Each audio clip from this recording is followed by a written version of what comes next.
Hello, मेरा नाम नेहा है और आज हम जो हमारे हिंदी चैप्टर है सेकंड चैप्टर उसकी बात करेंगे क्योंकि हमने ऑलरेडी पहले चैप्टर की बात कर चुके हैं हम। ठीक है, तो आज हमारा सेकंड चैप्टर है जिसके बारे में हमें बात करनी है, जिसका नाम है परिवेशी अध्ययन।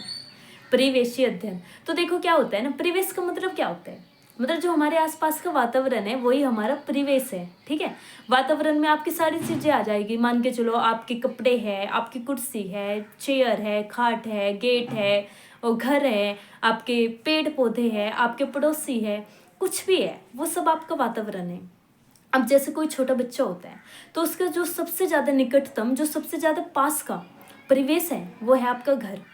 जब हम छोटे होते हैं तो मतलब हमारा सबसे पहले क्या चीज़ होती है, जहाँ पे हमारा अधिगम क्षेत्र, अधिगम मीन्स होता है सीखना। ठीक है, तो जहाँ से हम नई नई अधिगम करते हैं, नई नई चीज़ें सीखते हैं, तो वो हो गया हमारा घर।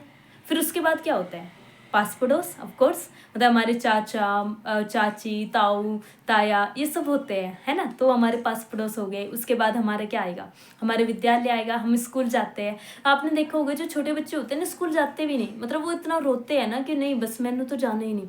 उनका क्या रहता है ना कि स्कूल क्यों जाना, क्योंकि उन्हें बड़ा कंफर्टेबल फील होता है अपने घर पे कि खिलौने से खेलो और बस अपना एकदम मस्त रहना है। ठीक है, और फिर जब हम उन्हें स्कूल भेजते हैं तो उन्हें लगता है कि पता नहीं कहाँ पे भेज रहे हैं, यहाँ पे होमवर्क, यहाँ पे टीचर और अलग अलग बच्चे, ऊपर से नए नए टीचर, नए नए लोग, तो वो सब चीज़ें, तो वो क्यों, हम क्यों, मतलब क्यों हुई, एक तो वे शिक्षा प्राप्त करेंगे ऑफ कोर्स, और दूसरी बात है जो उनमें डर है, झिझक है, वो सारी चीज़ें वो ख़त्म हो जाएगी।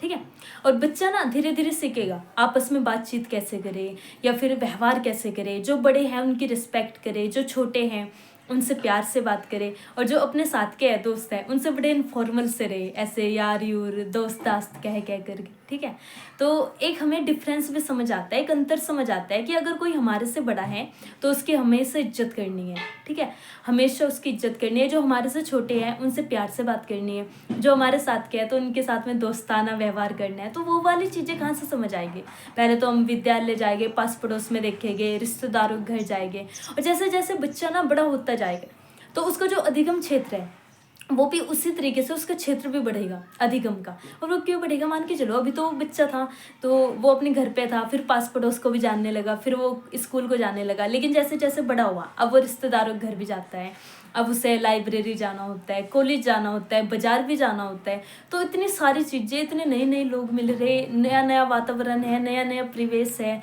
लोग नए हैं, व्यवहार नया है, कल्चर नहीं है, संस्कृति नहीं है, सारी चीज़ें नहीं है। जब बच्चा कहीं निकल करके बाहर जाता है तो उसे नई नई चीज़ें सीखने को मिलती है, लोगों का व्यवहार बड़ा अलग होता है, पहनावा बड़ा अलग होता है जब हम नई जगह पे जाते हैं, भाषा बड़ी अलग होती है। तो वो क्या है, वो सब कुछ हमारा परिवेश है, और बच्चे का जो अधिगम क्षेत्र है वो भी बढ़ता जा रहा है टाइम के साथ में, जैसे जैसे वो बड़ा हो रहा है। अब देखो इसका उद्देश्य यही है, मतलब जैसे इसका अधिगम का, या फिर हम बात करें परिवेश का उद्देश्य क्या है, तो उसका उद्देश्य है कि जो बच्चे में डर है, जो झिझक है, उसको कम करना। जब वो स्कूल जाता है तो टीचर उसे इनकरेज करते हैं कि तुम्हें ये बताना है, तुम्हें आंसर बताना है, खड़े होके बताओ, पढ़ो, खड़े होके पाठ पढ़ो, ठीक है, आंसर दो मुझे, खड़े होके अपनी कॉपी चेक कराओ, ये सब चीज़ें, तो उससे उसका ढेट खुलेगा। अब उस वो थोड़ा थोड़ा ना कंफर्टेबल होने लगेगा। अब कुछ गतिविधियाँ हैं जो हमें करनी चाहिए बच्चे के साथ में। अब देखो गतिविधियाँ क्या है, जैसे कि बच्चों से उसके बारे में पूछो, तुम्हारे दोस्त कौन है, त्योहारों के बारे में पूछो, अच्छा तुम्हारे घर पे कैसे कैसे त्यौहार मनाए गए, तुमने कैसे कपड़े पहने थे, तुम्हारी फैमिली में कौन कौन आया था, तुम्हारे रिश्तेदारों में कौन कौन आया था।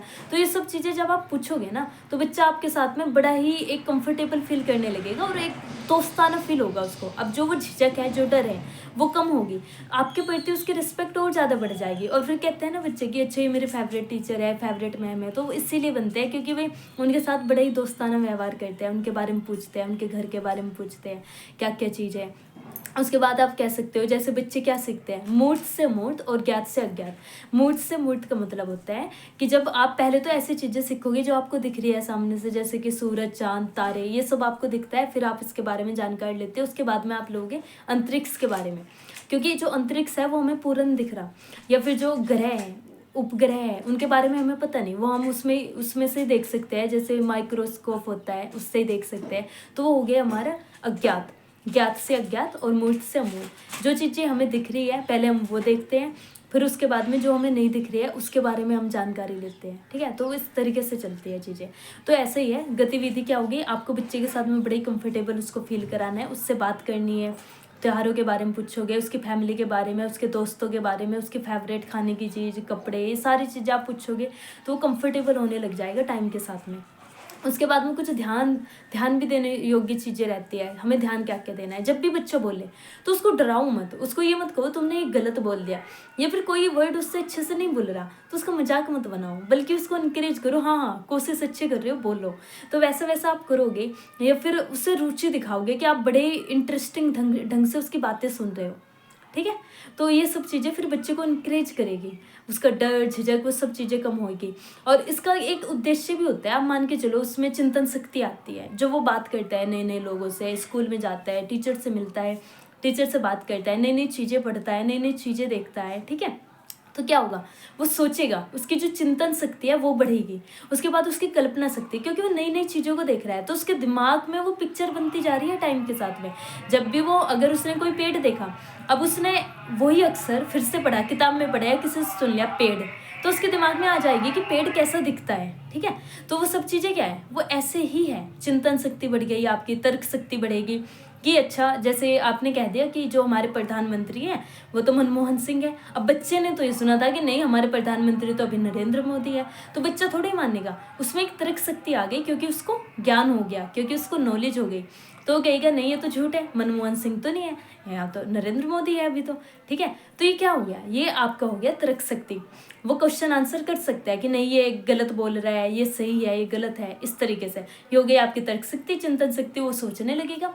और आपकी दूसरी एक कल्पना शक्ति, इन सब चीज़ों का उसमें विकास होगा। डर झिझक वो सब जाएगी, वो मूर्त से अमूर्त की तरफ बढ़ेगा, ज्ञात से अज्ञात की तरफ। जो चीज़ें उसे दिखती है पहले पहले वो उनके बारे में जानकारी लेगा, फिर उसी चीज़ के बारे में बड़े स्तर पर जानकारी लेगा जो कि अमूर्त है, ठीक है। तो यही था परिवेशीय अध्ययन के बारे में। इसमें बस हमें अपने परिवेश के बारे में जानना है। वातावरण है, जो सबसे निकटतम वातावरण है, परिवेश है, वो हमारा परिवार होता है।